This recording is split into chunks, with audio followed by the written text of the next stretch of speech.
इधर हरिहर क्षेत्र में बैठे हुए श्री सुखदेव जी समझा रहे हैं राजन परीक्षित। जब महारानी सुनीति इनके गर्भ से किसी संतान का जब जन्म नहीं हुआ, ये बहुत दुखी हुई। दुखी होकर के आंगन में रहने लगी। एक दिन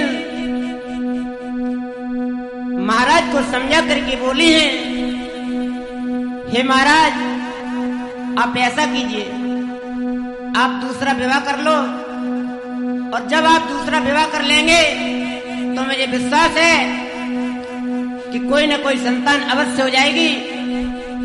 और सुनीति समझा करके बोली है, हे स्वामी सुनो, और समझा करके बोली है,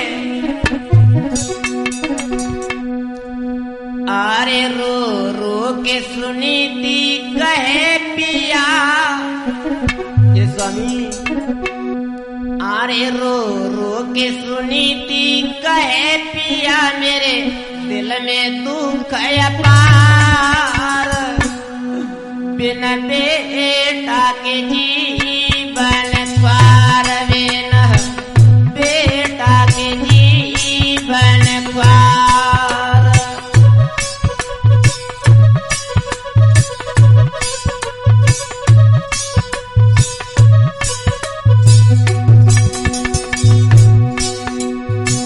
महारानी समझा करके बोली है, हे स्वामी आप अपना दूसरा विवाह कर लो।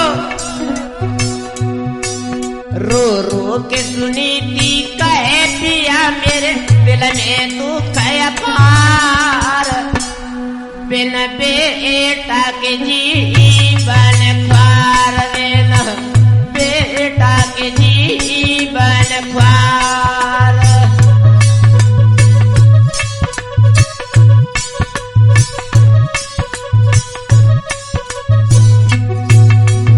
और क्या परीक्षित महाराज जी,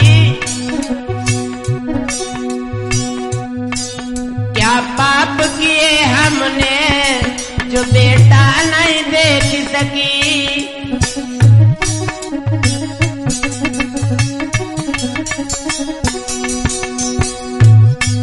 क्या पाप किए हमने बेटा नहीं देख सकी।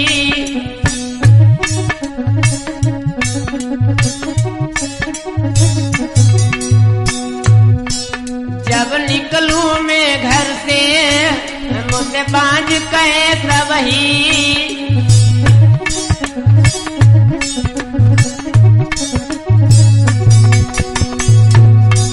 जब मैं घर से निकलती हूँ हर कोई मुझसे बांझ कहता है। स्त्रियां मुंह फेर लेती हैं, मुझसे ये अपन सहन नहीं होता है प्रियतम, सहन नहीं होता है।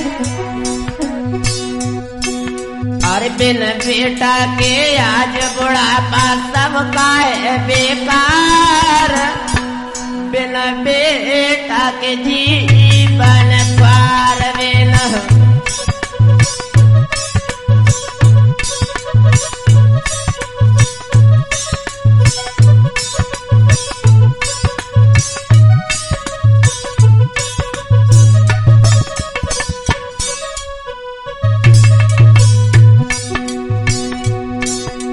देखिए परीक्षित महाराज जी, दुनिया में कोई सुखी नहीं है, कोई किसी बात से दुखी है तो कोई किसी बात से दुखी है।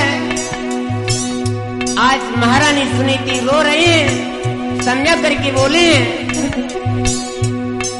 रो रो के सुनीति कहे पिया, मेरे दिल में तू कहे पार, बिना बेटा के जीवन पार, बिना बेटा के जीवन पार।